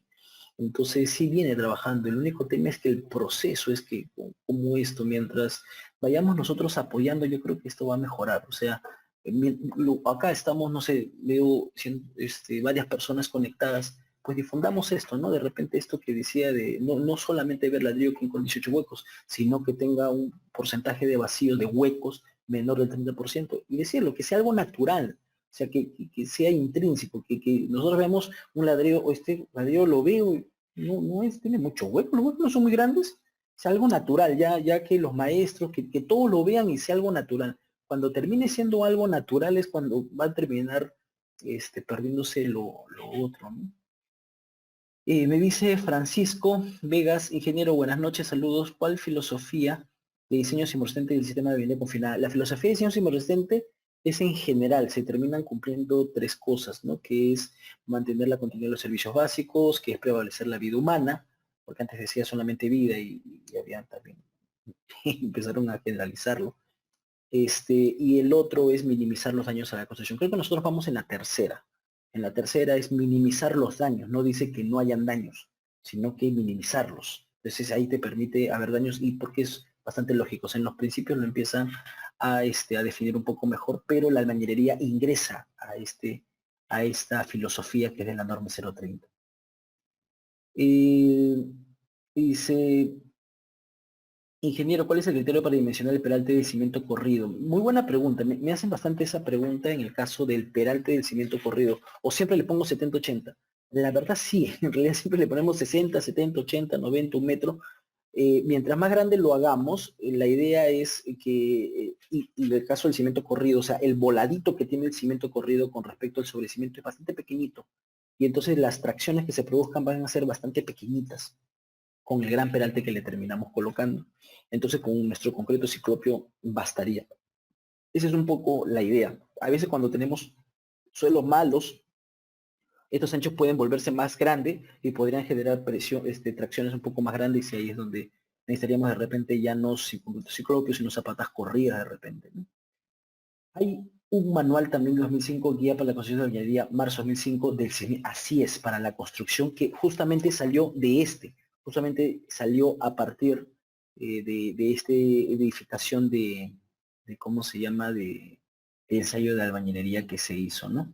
Me preguntan, ¿existe una gráfica comparativa de comportamiento entre la casa antes del sismo y de la reforzada? Sí, también lo presenta en el sismo y lo pueden revisar en la página del CISMI. Hay bastantes, no solamente de eso, de muchas cosas, bastantes publicaciones. Ingeniero, si se aíslan todos los muros en un sistema de pórticos, esos muros contribuirán con la rigidez de la edificación. Como tú mismo dices, si lo aíslas ya no aportan en rigidez, solamente serían en masa y peso. Existe una gráfica comparativa de comportamiento del caso, que eso lo repetí. En una edificación hasta 4 niveles podemos proponer una construcción de albañilería armada. Sí se puede proponer, hasta 5 niveles nos permite la norma E070, ¿no? Ingeniero, un placer volver a asistir a una de sus clases magistral. Muchas gracias, los saludo desde Colombia. Muchas gracias, desde Colombia nos acompaña. Muchas gracias, César. Abel Antonio Anchaigua Buenas noches. En albañilería confinada y armada se puede hacer un análisis no lineal. Claro que sí, pero necesitamos tener la capacidad. Ahí entra un poco el problema, ¿no? El análisis no lineal es un análisis numérico. Haces números, igual que lo que hacemos en el lineal, números. Pero los números se basan en información previa. No es que tengas la herramienta computacional, es que tengas la información para colocarle a la herramienta computacional. Es como que tengas una calculadora y te digo, haz la multiplicación, ¿no? Ok, ¿cuál multiplicación? No, tú haz la multiplicación. Sí, pero ¿cuál multiplicación? No tienes los datos, entonces no vas a poder hacer nada, ¿no? Podrás tener la herramienta, la capacidad, pero mientras no tengas los datos, ¿y en dónde puedes tener los datos? Justamente era un poco lo que decía. O sea, estos ensayos ayudan a tener estas cosas de acá, estas curvas de capacidades, esta información, la cual nosotros podemos trabajarla para poder llevarlos a unas herramientas computacionales y poder tener análisis no lineales, ¿no? Y poder tener de repente un poco más de información del comportamiento de estructuras de albañilería, ¿no? Que es lo que se busca, ¿no? Me dicen, ¿cómo se modelan los muros que no se aíslan de los pórticos? Esa es otra cosa, o sea, ¿qué quieres modelar? Cuando uno modela, uno modela en base a lo que quiere y lo que espera. No podemos tener todo. O sea, si queremos tener todo, no somos no somos como en arquitectura que vamos a ver nuestros modelos bonitos, que vamos a ver el alféizar, vamos a ver hasta la ventana, quiero modelar la ventana y quiero modelar la puerta. Y dirá, no, eso es ilógico. En el caso de modelar algunos muros de estos tipos también podríamos verlo de manera ilógica, ¿no? Porque no aporta rigidez, entonces no entrarían en el tema del análisis dinámico que uno podría realizar. Entonces, uno modela en base a lo que necesita. Muchos años se ha venido trabajando con eso. Trabajamos con nuestras viguitas, apoyitos de triangulitos, bolitas, que son apoyo fijo, apoyo móviles, y nos ha servido, nos ha ayudado, y en el tiempo hemos venido trabajando así, y está bien. Entonces, no tratemos de formar modelos arquitectónicos, porque no es arquitectura, son modelos estructurales. Hagamos modelos en los cuales busquemos resultados para poder interpretar o obtener alguna fuerza o algo. ¿Qué ingeniero? ¿Y cómo hago con este murito? ¿Cómo lo analizo? Lo hago aparte. El murito lo hago aparte, le pongo una aceleración de lo que pueda obtener del otro modelo. ¿Qué? ¿Tendría que hacer muchos modelos? Seguramente tendría que hacer muchos modelos. Me dice Pedro Vildoso, ingeniero, buenas noches. Si en la dirección de análisis existe solamente un muro confinado a una longitud determinada y los demás elementos similares son pórticos, ¿cuál es su coeficiente R a utilizar? Más parece como si fuera como preguntas así de combinaciones de preguntas, ¿no? No se sabe, o sea, no puedes tú, el R que te da la norma es lo que se espera tener, ¿sí? Yo podría decir un R igual a 3, pero ya de por sí un solo murito no cumple densidad de muros. Seguramente no te se va a absorber mucha carga y va a fallar. Y si yo te diría, cuando falle, esto se va a convertir en un pórtico, el R va a ser 8. Cuando inició, este terminaba absorbiendo y no se podía deformar, no sé, un R igual a 3, no sé, o sea, no hay que forzar a las estructuras. Tenemos que tratar de no de forzar, a menos sea necesario. Hay proyectos que sí son especiales, ¿no? Son estructuras especiales que son volados grandes, que luces grandes, o de repente algunas cosas especiales. Pero cuando tenemos edificaciones de albañilería como la que tenemos acá, no hay que forzarlas. No hay que hacer, ingeniero, puede hacer de repente albañilería y en el último nivel hacer un muro de concreto, seguramente, pero ¿por qué forzarlo? Ese ingeniero podría hacerlo aporticado y de repente solamente un murito a la mitad concreto y la otra mitad albañilería, seguramente, pero no hay que forzarlo. Hay que tratar de no hacer esas cosas, ¿no? ¿Cuál es la mejor propuesta para la consideración de albañilería en un análisis por desempeño? La mejor propuesta, no entiendo muy bien esa pregunta. ¿Cuál es la mejor propuesta para la consideración de la albañilería en un análisis por desempeño? La mejor propuesta es lo que estás buscando, creo yo. No sé si va por ahí la pregunta. En albañilería confinada la distancia máxima de separación de las columnas, ¿cuánto es mi estimado? Está en la norma de 0,70, es de 5 metros o 2 veces la altura del muro, ¿no? Ingeniero, buenas noches. En los sistemas de muro de militar, el muro cumple efectivamente las funciones de columnas y vigas. Si lo ves como si fuera un aporticado, no. El muro de utilidad trabaja como con todo el muro, ¿no? O sea, como si fuera un solo muro, ¿no? o hasta qué cantidad de pisos es recomendable usar el sistema. No es igualito, ¿no? La norma es 0,60, lo ha aumentado, o la es 0,30, no recuerdo bien, la 0,30, lo ha aumentado hasta 8 niveles, antes era 7 niveles, pero existen en el Perú creo que hasta 20 niveles de estos. Lo han hecho. ¿Y ella le puede hacer así? No, hay que hacer lo que dice la norma, ¿no? Dice, ¿qué opción tiene usted con respecto a la bañilería en nuestro país? Opinión creo que era, ¿no? ¿Qué opinión? Yo creo que es en base a lo que hemos venido haciendo, hay mucha mezcla de la información que tenemos, es lo que tenemos que un poco liberar, ¿no? Es un poco liberar, mucha información combinada. Para juntas de columnas cortas con muros, he observado que en su junta colocan asfalto. ¿Qué otro material se puede utilizar? Hay unos aditivos de las empresas que proveen, que son unos selladores, ¿no? Unos selladores flexibles. Alberto Bejarano dice, en un sistema porticado se podría usar un endentado si se quiere hacer muros de bañería, o es mejor usar juntas. Mejor juntas, ¿no? Bueno, sí, hay bastantes preguntas, voy a seguir conforme me permita este instituto. Me pregunta Coraline, dice ingeniero, entonces no deberíamos decir que unificación es sistema mixto. No, o sea, como palabra nosotros coloquialmente lo podemos usar, porque es un sistema mixto, es verdad, pero no lo vamos a encontrar en la norma y estos, ¿no? Y hay que tratar de evitarlo. Es difícil, sí, es difícil, por la propia arquitectura, por la propia que tenemos, pero podríamos usar criterios conservadores para su análisis y para su diseño, ¿no? Buenas noches, Edison. ¿Se pueden usar las unidades de bañería al violar con unos de sus aviones llenos Grow para la bañería confinada? No. Con eso bajaríamos su porcentaje de vacíos en menos. No. No, porque no dice en la norma que se pueda hacer eso de ahí. Hay ladrillos que te especifican en la norma. ¿Se podrían usar como un tema de investigación para poder después proponerlo? Seguramente sí. Pero habría que hacer la investigación de esto, ¿no? Que puedan cumplir lo que dice los requerimientos que se necesitan, ¿no? Me viene 5 pisos generalmente lo hacen aporticado, pero no, no generalmente lo hacen aporticado. Los pórticos son vigas y columnas. Y comúnmente las vigas y columnas terminan teniendo secciones muy grandes de columnas. 40 por 40, 50 por 50, 60 por 60. Y a veces en edificaciones chicas de poco área no te puedes dar el lujo de hacer eso, ¿no? Lo que comúnmente termina saliendo son edificaciones o de albañilería o de mixtos de placas de concreto con columnitas. Sí, que de repente te has referido a eso, ¿no? Es lo que comúnmente termina saliendo, ¿no? ¿Cuál es el proceso constituido para la unión del muro de albañilería con una placa de que absorbe mucha cortante? Hacerle una junta, pero no junta de toda la edificación, sino junta del muro con la placa, no hay que separarla, ¿no? Inclusive es una recomendación que dice la norma 070 en los comentarios que dejó el ingeniero Ángel San Bartolomé, ¿no? Una consulta, en el caso de tener muros de bañera confinados en un eje y pórticos de concreto armado y placas en el otro eje perpendicular, ¿qué coeficiente de reducción sísmica se debe usar? Nosotros trabajamos en nuestra norma en dos direcciones diferentes. Entonces el R lo trabajas para cada dirección independiente.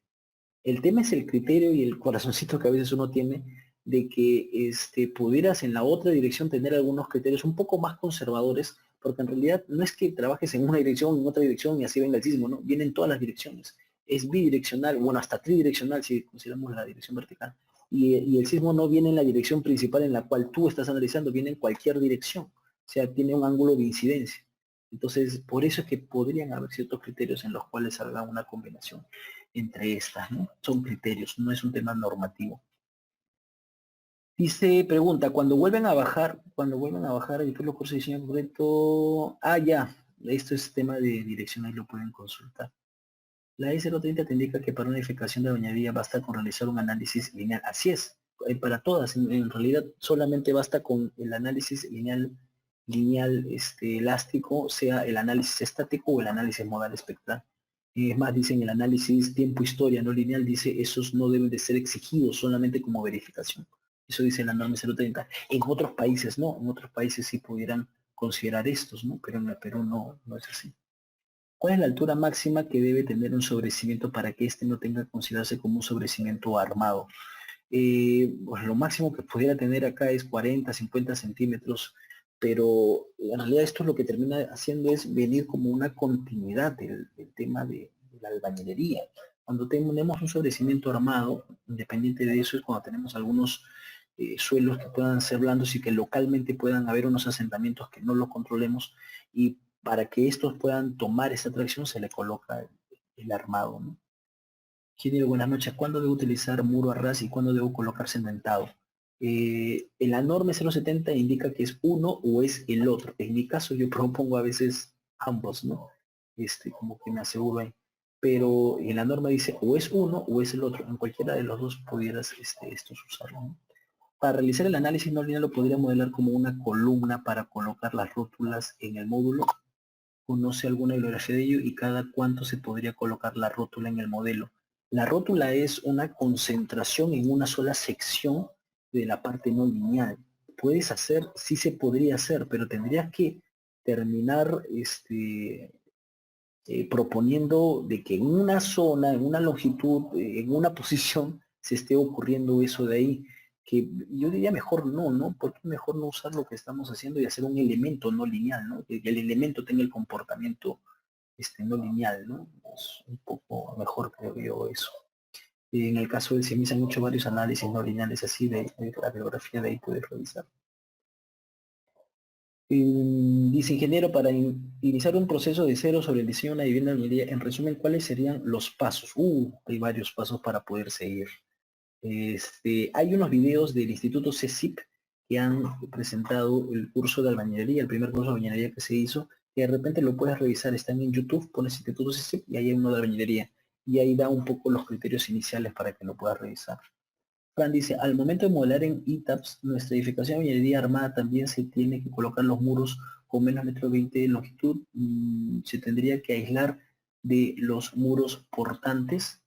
Hay no solamente el caso de la albañilería armada, en general de la albañilería, ¿no? En general de la albañilería hay muritos que tengamos muritos de repente menos de 1,20 m. ¿Qué hacemos con esto? Cuando tenemos edificaciones que son bastante rígidas, estos muritos podríamos anexarlos porque en general el comportamiento total no debería de variar. Cuando tenemos una edificación que es flexible como un aporticado, de repente un dual, si le coloco un murito de 50 centímetros, este va a tener problemas. Entonces hay algunas otras recomendaciones que se podrían hacer en base a eso. En algunos casos he hecho muritos pero como tipo plaquitas y aislados y una cosa así, pero habría que revisar en base a cómo esta edificación se comportaría como un total y principal, y en paralelo qué es lo que terminaría siendo estos en esta estructura. Pedro, buenas noches. ¿Para usar ladrillo pandereta existe por medio de grado sísmico? No entiendo muy bien la pregunta. No, nosotros no diseñamos con el grado. Yo le hice de 8.5 que me refería, era un poco el corazoncito, pero nosotros lo hacemos para un nivel de aceleración, en realidad, ¿no? Ingeniero, el sistema de bañilería armada es factible en un tipo de suelo malo. ¿Existen algunas restricciones de uso de este sistema con respecto al suelo? No, no existen. En el caso de la norma 030, lo que hace más es por el tipo de estructuras, pero creo que por el tipo de categoría, el uso que se tenga y ver algunas irregularidades en las cuales ya no se permiten, pero no por el tema del tipo de suelo. Ingeniero, buenas noches. ¿Qué tipo de software sería bueno emplear para el análisis mordistente? Todos los que se tengan a la mano, que tengan un soporte, es bueno. Los que mencionas que es el ITAPS y el SAP también son buenos, ¿no? No es que puede ser el robot, puede ser el CPK, puede ser varios programas que han terminado saliendo. Son buenos, hay que entender un poco nada más lo que tiene, las herramientas que tiene el programa, ¿no? ¿Qué debemos mejor para aplicar este sistema constructivo? Entenderlo. Para realizar el análisis no lineal lo podría modelar como una columna para colocar rótulas en el módulo. ¿Conoce alguna bibliografía de ello? ¿Cada cuánto se podría colocar la rótula en el modelo? Creo que es la misma pregunta de arriba. Ingeniero, al eliminar un muro estructural se puede reemplazar por un pórtico metálico o concreto encabezado para reforzar. Sí, eso es lo que hicimos en el ejemplo que les comenté. Habíamos hecho un compuesto, unas columnas de concreto, creo que se reforzaron y con unos perfiles metálicos que terminaban bordeando de tal manera de generar un elemento compuesto, pero primero garantizamos de que tenga o sea, que la rigidez no se haya visto, que se haya perdido, ¿no? Se hizo un análisis un poco complejo de esto, ¿no? A pesar de que era una ampliación en esto, pero no solamente era el primer nivel, es toda la edificación. No puedes hacer el análisis de un solo lado, ¿no? A veces me han pedido, puedes hacer el análisis de mi departamento, de todo un edificio. Se tiene que hacer de todo el edificio, ¿no? Ingeniero, ¿qué F'' considera una pila de ladrillo tubular? En el SISMIT hay algunas recomendaciones, inclusive hay ensayos con ladrillos pandereta, pero no solamente es el F'M, hay F'M, el V'M, hay diferentes valores, no diría uno en específico, pero tendrías que, yo creo que para esos tipos de análisis tendrías que revisar un poco, hay bibliografía en ese tipo que puedas encontrar. Hay un ensayo que hizo el ingeniero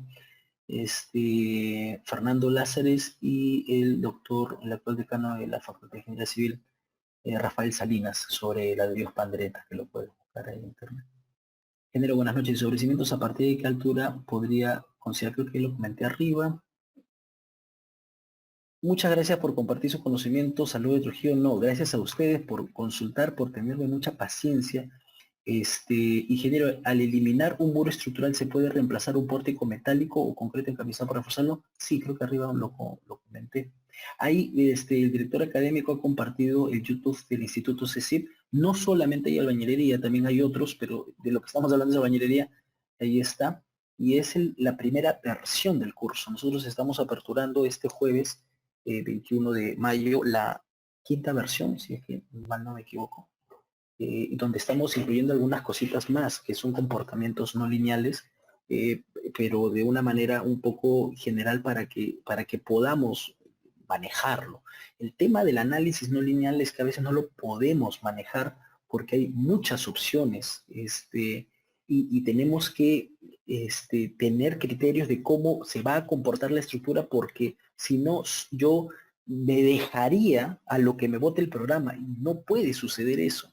En un análisis lineal elástico es un poco más sencillo, porque sí sabes que más o menos va a suceder, ¿no? Le aplicas una carga, se deforma. Pero cuando tienes en una estructura, le aplicas una carga, puede fallar un lado, puede fallar otro lado, puede fallar otro lado. Y tú solamente le creerías al programa, y no debería ser así. Deberías tener un poco de cuál vendría a ser el mecanismo de falla de esto esperado, y tú buscar ese mecanismo de falla. Es por ello que la parte no lineal ahorita se está incluyendo un poco en este curso nuevo que se está haciendo en el Instituto CECIP, para poder tener estos criterios. Yo creo que primero entender bien estos criterios. Cuando haces el análisis no lineal, no solamente confiar lo que te dice el programa, sino interpretarlo y llevarlo con lo que nosotros tenemos, ¿no? Buenas tardes, ingeniero. Por favor, ¿qué criterio dice considerar norma secreta para que en el diseño de vigas de confinamiento no considere sus dimensiones solo para considerar su cuantía mínima? No entendí bien.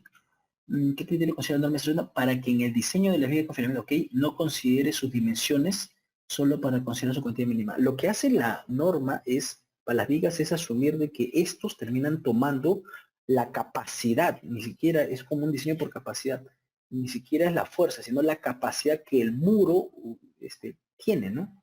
Es lo que termina haciendo. Por eso lo diseñas con el PM, ¿no? A un cerco perimétrico de albañilería confinada que se le coloca una cobertura metálica, ¿qué consideraciones se deben tener? Un cerco perimétrico de albañilería confinada que se coloca una cobertura metálica, ¿qué consideraciones se deben de tener? El comportamiento de un cerco es diferente a la de un muro de tabique o un muro de albañilería. Este es como si fuera una viga embolado. Hay que tener un poco de cuidado. Si le pongo una cobertura, pues posiblemente un apoyo móvil por ahí para que pueda desplazarse, pero hay que tener cuidado porque a veces los apoyos móviles los pensamos solamente en una dirección y en la otra dirección no los consideramos. Hay que tener a veces un poco cuidado con ello, ¿no? Los móviles a veces tenemos la idea solamente de una dirección. Ingeniero, buenas noches. ¿Las placas se diseñan para aumentar la rigidez de una estructura de albañilería o qué criterios se utilizan para diseñar las placas? Buena pregunta. En el caso de las placas, la idea es que su tipo de falla sea dúctil, ¿no? Sea por flexión. En el caso cuando tienes albañilería, tú las colocas para aportar más rigidez, resistencia, en algunos casos, y estos podrían terminar cambiando también el comportamiento de la estructura que uno está esperando. Ese es un poco a veces el problema, ¿no? Pero el diseño es el normal, igual que está en la norma 060 en el capítulo 21 de nuestra norma, ¿no? Dice, ingeniero, ¿qué problemas se presentarán si los traslapes, los aceros se hacen en los nudos columna viga? Bastante. No solamente tenemos que tener un caso de viga débil, columna fuerte, sino también un nudo fuerte. ¿Por qué? Porque el caso de los nudos no puedes repararlos. Tú puedes una viga inclusive hasta sacarla, y reemplazarla y poner algunos refuerzos, pero un nudo no, se falla el nudo de la columna y tienes bastantes problemas para poder repararlos, ¿no? Ingeniero, buenas noches. Una consulta. ¿Hay ensayos que certifiquen que el concreto ciclopio tiene una resistencia? No. Podría ser de repente, ¿no? Yo especulando así de manera general. De repente, pero en el concreto ciclopio, lo que se hace es sacarle la resistencia al morterito.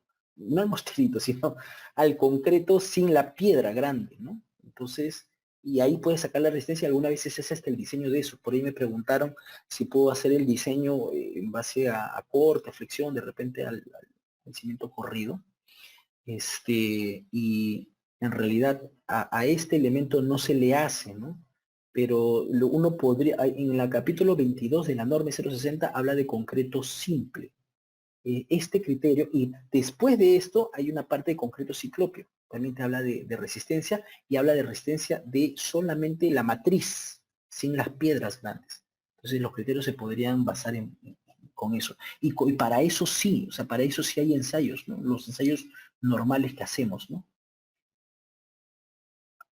Dice, ingeniero, buenas noches, ¿es mejor colocar zapatas en una construcción de albañilería confinada? No, no, no, no. Las zapatas son para carga puntual. La albañilería es carga distribuida, o cimientos corridos o una platea de cimentación. Las zapatas es, si por ejemplo tenemos el mixto que por ahí conversábamos, en una dirección de repente tenemos pórticos y en esa dirección tengo una zapata. Y de repente la pregunta se refiere a eso. Si en una dirección la columna me sale zapata por el pórtico y en otra dirección es cimiento corrido por el muro, sí, principal es la zapata, ¿no? De repente por ahí va la pregunta. Ahí el director académico ha puesto el curso de albañilería. A un cerco perimétrico de albañilería confinada que se le coloque cobertura metálica, ¿qué consideraciones se debe tener? Un día río. Ingeniero, ¿qué altura debería tomar al momento de modelar en el ITAPS? Algunos consideran desde el fondo de la zapata, otros desde la mitad de la zapata y también desde la superficie. Para albañilería, pienso, ¿no? En el caso de albañilería lo podrías tomar desde la parte superior del sobrecimiento. No, lo que pasa es que la albañilería es un poco diferente en el caso de las columnas. En el caso de las columnas, tú lo tomas desde la parte superior de la cimentación. Hay algunos que lo toman desde el centro y colocando un brazo rígido. Es el criterio que uno está utilizando. Unos lo colocan desde la parte inferior. Yo creo que es un poco muy conservador, pero podría ser. O sea, al final terminan siendo diferentes criterios de cómo analizar una estructura. Si tienes un criterio de cómo analizar la estructura con un posible comportamiento esperado, utiliza este hasta el final, ¿no? ¿Cuál puede ser la altura máxima de un cerco de albañilería armada teniendo un cerco? No creo que sea más de un solo nivel, teniendo en cuenta que no tiene confinamiento y eso así es, por el tema de la estabilidad. Tendría mucho problema de estabilidad, ¿no? Ok, creo que acá hay una consulta más, dice ingeniero, ¿habría algún inconveniente si en un muro de bañería confinada primero se hacen las columnas y las vigas primero y después el muro? Ese es lo que habría un problema, sí, porque no es una albañilería confinada, pero existiría la interacción muro-pórtico, que está también en las consideraciones de la norma de 070. Está en la consideración de la norma de 070. Pero tienes que haber tú pensado hacer esto. No es que pasó en obra, ¿no? No es que pasó por ahí en obra, que bueno, ya no ocurrió. Es que tú debes haber pensado hacer esto de acá. Hay que tener un poco de cuidado con ello, ¿no? Muchísimas gracias por su tiempo. Ahí, con el tema del instituto, no sé si pueden hacer de repente consultas, que hayan quedado de repente pendientes por ahí. En el curso de albañilería, siempre es un poquito chévere el curso que voy a terminar haciendo con CECIP. Se forman grupos muy bonitos en los cuales terminamos, inclusive terminan presentando consultas desarrolladas, las presentamos al inicio, las desarrollamos, algunas que no se puedan responder en ese momento las terminamos buscando, averiguando. Hubo hace poco la presentación del ingeniero Daniel Quinn, que es parte del comité de la norma 070, y lo comentamos en el curso. Cuando hemos empezado el curso nos tocó justamente cuando apareció la propuesta de la norma 070 y trabajamos las dos. Actualmente trabajamos las dos normas, no solamente la de 2006 ni la propuesta, trabajamos las dos. ¿Por qué? Porque necesitamos tener los conocimientos de ambos, por lo menos en esta coyuntura, ¿no? Entonces hay mucho que ahí de repente podrían hacer. Muchísimas gracias por su tiempo, muchísimas gracias por su paciencia, igual muchas gracias a Ceci por su paciencia y preparación de estos congresos que ayudan bastante a la comunidad de ingeniería en general. Muchísimas gracias. Muchísimas gracias. Agradecemos al ingeniero Enzo Moscoso por su ponencia y damos por culminada el primer día del evento. Los esperamos el día de mañana a las 4:30 para iniciar con la ponencia del ingeniero Martín Horta. Gracias a todos.